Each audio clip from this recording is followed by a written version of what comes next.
Rebonsoir Jean-Luc Mélenchon, nous voilà de retour à Marseille avec vous. C'est la ville dont vous êtes le député. On voit un peu en fond Notre-Dame de la Garde, la bonne mère qui veille sur la ville. Vous y êtes souvent Chaque semaine. Et j'y viens, comment vous dire, il y a une espèce d'allégresse pour moi à retrouver le bord de la Méditerranée. Ça ne s'explique pas, c'est presque ridiculement sentimental. Mais la ville c'est la deuxième ville de France. Les Français la connaissent pas assez. C'est un grand port. Là, on va inaugurer, peu importe les techniques, une forme pour faire entrer d'immenses navires. La ville est en pleine expansion. Elle a une énorme richesse culturelle. Moi-même, je suis ébloui. Je vais d'un endroit à l'autre. La ville palpite. La ville est magnifique. La vie, le cri d'amour de Jean-Luc Mélenchon à Marseille, dont vous dites que c'est votre poste de combat. Vous êtes venu après l'élection présidentielle. Ici, vous êtes arrivé... Je vais vous dire une chose. J'ai débarqué ici en 1962. La première fois que j'ai touché la terre de France, c'était ici. Comment voulez-vous que je sois autre chose qu'un amoureux transi, hein ? Vous veniez de la Méditerranée, vous veniez d'Afrique du Nord. Oui, ma famille vivait au Maroc et ma famille était d'Algérie. Et donc, comme beaucoup de gens, on a passé la mer, tous comme des imbéciles, comme ça, là, d'un coup à 1 million. Et on arrivait tous à Marseille. Donc la gare Saint-Charles est en quelque sorte notre dénominateur commun. C'est un retour aux racines pour vous, parce qu'entre-temps, vous êtes allé dans le sud-ouest, vous êtes allé dans l'Essonne, vous avez fait un peu le tour de la France quand vous étiez élu. Bon, il y en a qui disent que vous auriez envie d'être maire de Marseille ? Oui, ça se dit. Mais on me prête toutes sortes d'intentions et, ma foi, c'est encore moi qui en dispose. Et, alors ? Non, je crois que c'est pas le but de ma présence ici. Je suis... c'est en 2020, c'est dans pas très longtemps. Pardon ? Ça serait en 2020, donc c'est dans pas très longtemps. Oui, d'ici là, on va trouver des idées. Hein. Il y a de très belles équipes ici, vous savez, de gens... Ce qu'il faut à Marseille, Monsieur Gaudin est le maire respecté de cette ville. Maintenant, il lui faut une transition. Et il faut que son conseil municipal, ses équipes locales soient représentatives de la bigarrure de la population. Si j'avais quelque chose à dire sur le sujet, c'est ça le conseil que je donnerais à mes amis. Soyez bien représentatifs de cette vitalité de la ville, plus de gens de culture, plus d'universitaires, plus d'ouvriers dans le conseil municipal, ce serait une bonne chose. Et donc, vous seriez candidat ? Je ne crois pas. Ça ne s'impose pas. Vous savez, il faut faire... Le chapitre est clos. Moi, je le vois comme ça. Parce que je sais que j'ai sous la main ici de quoi faire plusieurs belles équipes. Mais c'est pas moi qui vais m'occuper de ça. Moi, je m'occupe de ce que j'ai à faire aujourd'hui, qui est de conduire cette transition qui fera de la France insoumise un grand mouvement permanent de la vie politique française, parce que ça reste encore fragile. C'est très lié à ma personnalité, en raison des 2 campagnes présidentielles. Les équipes sont là maintenant. Vous avez vu les 17 parlementaires du groupe La France insoumise. Évidemment, ils font rêver parce qu'ils sont jeunes, ils sont actifs. Il y a à peu près autant à la tête, dans l'organisation générale du mouvement. Vous voulez nous Donc dire je compte sur eux. Je suis dans la transition, dans la transmission et surtout dans la tâche immense qui m'attend, puisque c'est nous qui sommes devant. Il s'agit quand même de remettre sur pied une grande force progressiste dans ce pays. Alors, on va en parler justement, mais quand vous dites que vous êtes dans la transition et dans la transmission, ça veut dire que c'est pas vous qui serez le prochain candidat en 2022 à la présidentielle. Pardon, c'est pas moi je pense pas à ça tout de suite, mais c'est vous qui me dites, hein. C'est une information quand même. Bien sûr, parce que je veux qu'on le sache. Et je veux que mes plus jeunes amis, partout dans le pays, vous savez, les équipes qui m'entourent sont très jeunes. J'ai compris, mais ça veut dire que vous ne serez pas candidat en 2022 ? J'en sais rien, que voulez-vous ? La vie est ainsi faite, peut-être que je suis mort demain. Donc on ne sait pas. Aux choses tristes. Non, mais triste, Ne pensons pas à ça. Voyons d'abord la responsabilité que chacun doit prendre. Je dis à mes jeunes amis, situez-vous comme des femmes et des hommes qui sont destinés à gouverner ce pays. Ne regardez pas en se disant on va voir ce que Jean-Luc va nous dire de faire. Ce n'est pas le sujet. Le sujet, c'est vous. Vous devez maintenant prendre tout ça en main. Alors, c'est vrai que c'est intéressant ce que vous nous dites, parce que ça fait quelques semaines qu'on lit et qu'on voit Jean-Luc Mélenchon ne va pas bien. Il a le blues, il est déprimé, il est cyclotimique, de toute façon. Tout y est passé. Oui, Bah alors, ça va Mais ou ça pas m'a fait... Si vous préparez la transition, peut-être que ça va pas si bien. Mais si, c'est l'inverse. C'est un problème de vivant que d'organiser la vie. Écoutez, c'est quand même... Je vais dire quelque chose, vous ne serez pas surpris, parce que ça va être un peu cruel pour votre métier. Mais je dis dans une phrase, je réfléchis à haute voix avec plusieurs de vos collègues, je dis, écoutez, pour l'instant, je parle franchement, je dis, pour l'instant, il a le point. Ça, on parle d'Emmanuel Macron. Oui. En fait, ça veut dire qu'il a gagné la première manche. Clairement, il avait la première manche en main, et je le dis pourquoi ? Pour appeler à la réflexion. Comment se fait-il que nous, qui sommes si puissants, alors qu'il y a un tel rejet dans le pays contre les politiques libérales, comment se fait-il qu'on soit dans cette position humiliée ? Attendez, d'abord je réponds sur moi pour répondre à votre question. Et comme j'ai dit ça, aujourd'hui il y a une pente qui consiste à tout psychologiser. Si je dis ça, c'est que j'ai le bout. Mais c'est l'inverse. C'est que je suis en train de me demander comment je vais faire pour rebondir. C'est donc une question de quelqu'un qui est en pleine forme et qui est en train de se dire, bon, bah d'accord, j'ai peut-être perdu une manche, comment je l'attrape à la suivante ? Donc, oui, j'ai une réponse. La réponse, elle est en nous-mêmes. Et j'ai voulu interpeller les forces syndicales et associatives. Qu'est-ce que c'est que ce cirque ? La division syndicale nous a nui d'une manière terrible. Ensuite, non seulement il y avait la division syndicale, mais les syndicats d'un côté, les forces politiques de l'autre, notamment la nôtre quand même. Nous avons été capables de mettre plusieurs centaines, dizaines de milliers de gens dans la rue, et on est mis de côté. Et enfin, les associations qui sont toutes aujourd'hui en train de découvrir cette situation. Pas d'autocritique ? Il n'y a pas, j'ai peut-être raté quelque chose, j'ai peut-être pas compris que ce pouvoir était plus fort que ce que je pensais, que peut-être qu'il avait une assise plus forte dans la société française. Mais écoutez, ça c'est normal. Non ? Mais non, vous prenez mal le problème. Vous êtes commentatrice et analyste. C'est votre rôle de dire ça. De dire Mélenchon s'est peut-être trompé, il croyait que c'était joué. Moi, je suis dans l'action. Et j'ai une responsabilité dans cette action. Vous dites donc, que vous êtes trompé. Je m'interroge en me disant, non, parce que s'être trompé, ça serait trop facile. On dirait, bon, bah, c'est le karma, quoi. Non. Nous sommes responsables de ce désordre. Si nous n'avions pas été divisés syndicalement, si les forces politiques et les forces syndicales avaient pu marcher ensemble, Monsieur Macron n'aurait pas le point. Parce que ce qu'il fait, les Français sont en train de le découvrir progressivement. Ils sont en train de se rendre compte que c'est le président des riches. Il a joué habilement. Monsieur Macron est habile. Nous aussi, on peut être habile tout de même. Non, on n'est pas obligé d'être bête. Mais je vois, il y a eu quand même un certain nombre de crispations dans vos équipes, sur un certain nombre d'affaires qui ont marqué des proches. Donc tout ça, ça vous a affaibli.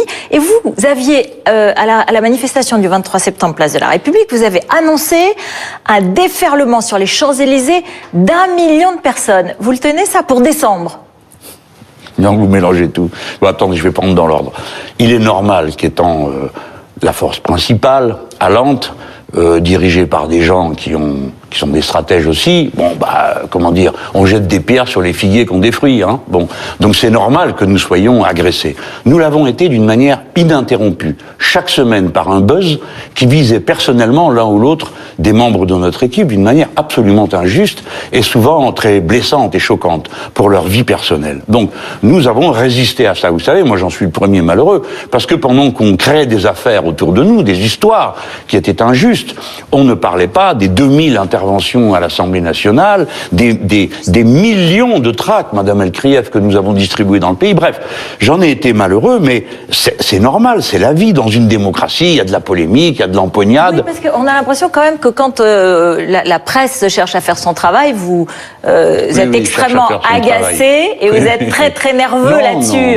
Non, je m'énerve sur ça. Comme tous les hommes politiques où il y a des questions qui sont posées. Et voilà. Je suis pas si différent d'une autre personne. J'ai 2 mains comme vous, 2 yeux et un nez. Bon, non, mais c'est pas par ce bout-là qu'il faut voir les choses. Je trouve que naturellement c'est une bonne chose que la presse soit libre, qu'elle existe et qu'elle fasse. Mais il faut qu'elle accepte en retour d'être critiquée. Moi, j'accepte d'être critiquée. Il faut qu'elle accepte. Et puis surtout, il faut pas tout mélanger, parce que c'est très facile de dire la presse, les médias. Ça n'existe pas. Il y a certains journalistes, il y a des rubriques dans les journaux. Je suis très heureuse de vous entendre le dire. Parce que c'est quand même comme ça que vous décrivez la presse. Mais c'est pas le sujet. Je suis pas sûre que les Français s'y intéressent. C'est vous qui avez commencé. Hein. Non, mais c'est pas le sujet. Le sujet, c'est que de fait, la mobilisation à laquelle oui, je vous laquelle vous appeliez, oui, oui, oui. Eh bien, elle n'était pas là. Il y a hier, la manifestation du 16 novembre, que ce soit à Marseille ou que ce soit à Paris, il n'y avait pas beaucoup de monde dans la rue. Oui. Ça n'est plus ici que ça se passe, ça n'est plus dans la rue que ça se passe. Pourtant, la rue à laquelle vous êtes très attaché. Où est-ce que ça se passe? Alors, où est-ce que ça se passe? Bon. Où est-ce que vous voulez que ça mais se passe? Attendez, je vous dois là une petite explication, mais remettons les choses dans l'ordre. J'ai dit, le 23 septembre, nous avons réussi une magnifique manifestation, une marche, et j'ai compris que il y avait un jeu pour opposer ce qu'on faisait à ce que faisaient les syndicats. J'ai dit, très bien, prenez la main, dirigez, je dis aux syndicats, menez la bataille. Et qu'ont-ils fait de cette mise en retrait? Voilà le résultat. Les divisions ont continué. Regardez, vous me parlez d'hier. Hier, nous étions à Marseille. Bien. À Marseille, il y avait 2 cortèges. Vous le croyez, une chose pareille? Et on se retrouvait à la fin. Donc, la division est la cause. Donc, en fait, ce que vous voulez dire aux syndicats, c'est, et en tout cas, à ceux qui veulent protester, c'est, ça suffit pas d'aller dans un syndicat. Il faut venir directement à la France Insoumise. C'est là que vous serez efficace. Non, Madame Elkria, vous ne me comprenez pas. Les syndicats sont nécessaires. Ils sont nécessairement indépendants de la politique.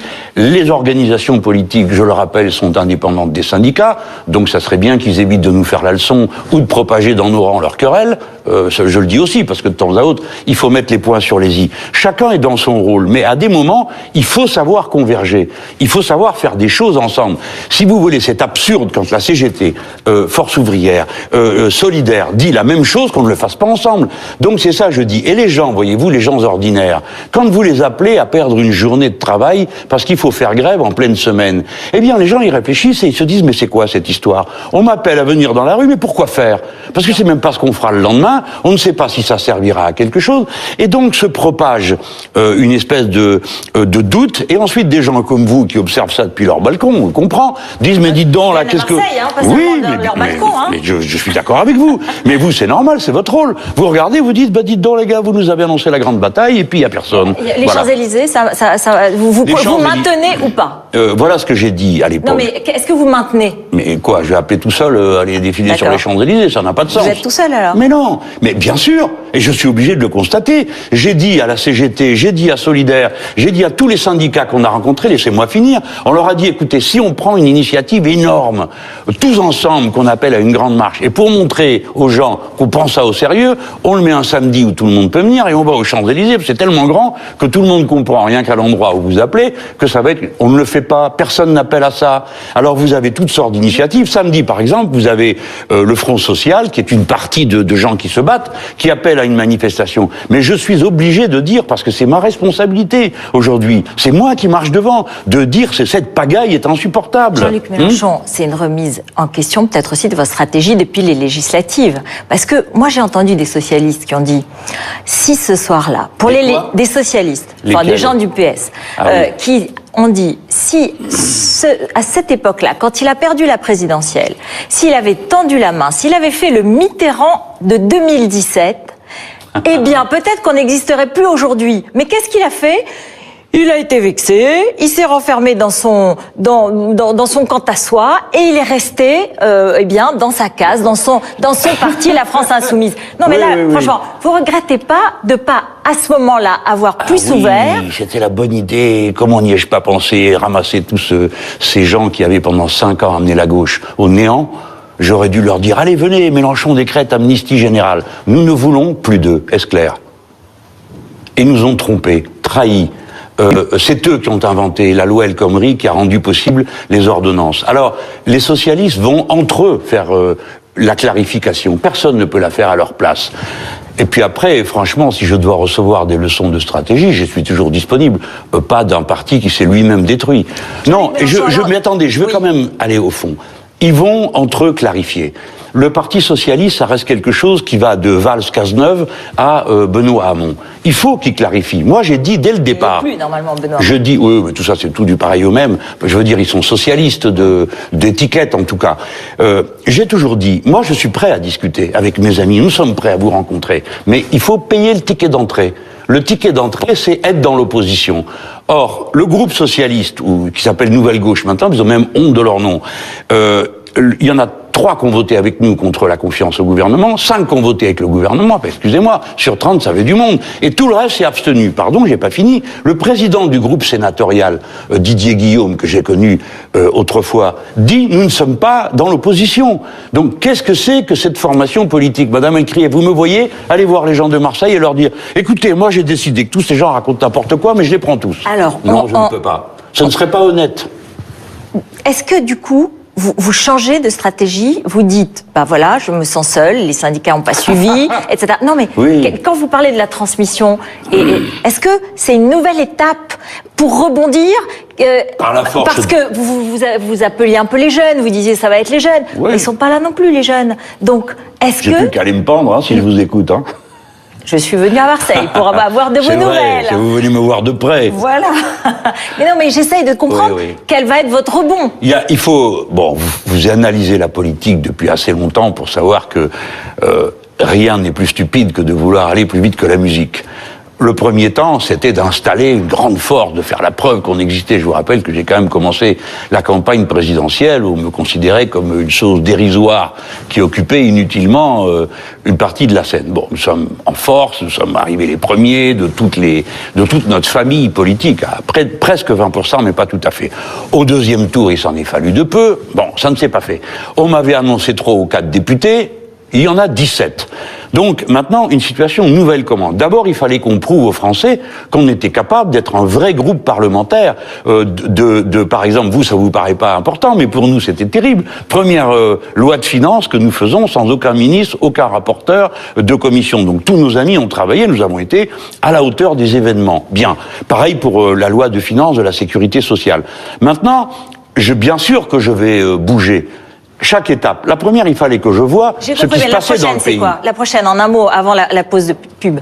Écoutez, il y a 2 points sur lesquels nous bougeons. Le premier, c'est lorsque, pour vous, ça peut paraître dérisoire, mais quand le 23 septembre, je dis aux syndicats, passez devant, nous, on vous suit. Là, j'ai compris. Vous êtes en colère, ça n'a pas marché. Non. Enfin bon, mais pour votre parti... Je suis pas en colère. Non, mais... Je réfléchis beaucoup, je suis en cérébral, vous le savez, et donc j'ai pris acte d'une situation. Mais maintenant, la balle est dans leur camp. Et je dis à tout le monde, à tous ceux qui m'entendent, moi, je propose la convergence des forces sociales et politiques contre les politiques libérales. Voilà la proposition que je mets sur la table. Si vous n'en voulez pas, vous prenez vos responsabilités, et nous prendrons les nôtres parce que nous passerons à une autre étape, peut-être, de faire un mouvement politico-social. Mais pour l'instant, c'est ça qui est sur la table. Deuxième élément, toutes les petits bouts de gauche qui traînent de tous les côtés, qui sont là, dont beaucoup me jettent des pierres au lieu de faire autre chose, il faut tous qu'ils réfléchissent. Et qu'ils se demandent si le moment n'est pas venu pour eux de faire autre chose que de parler. C'est-à-dire d'entrer dans les luttes du quotidien dans un pays où il y a 9 millions de pauvres. Autour de vous, autour de votre personne ? De ma personne? Oui. Non. Si quelqu'un d'autre veut faire le travail, je suis d'accord. Ça me soulagera. C'est pas ma personne. Bien sûr, le mouvement La France Insoumise est une chose absolument nouvelle, avec des méthodes absolument nouvelles, et vous verrez ce foisonnement qui vient du pays. C'est dur à comprendre. Quand je dis aux gens, on me dit qu'est-ce qui va être président? Les personnes, il n'y en a pas. Ah bon, non, c'est pas possible. Ils se disent, il est malin, il a caché quelque chose. Non, moi je suis président du groupe, je suis pas président du mouvement.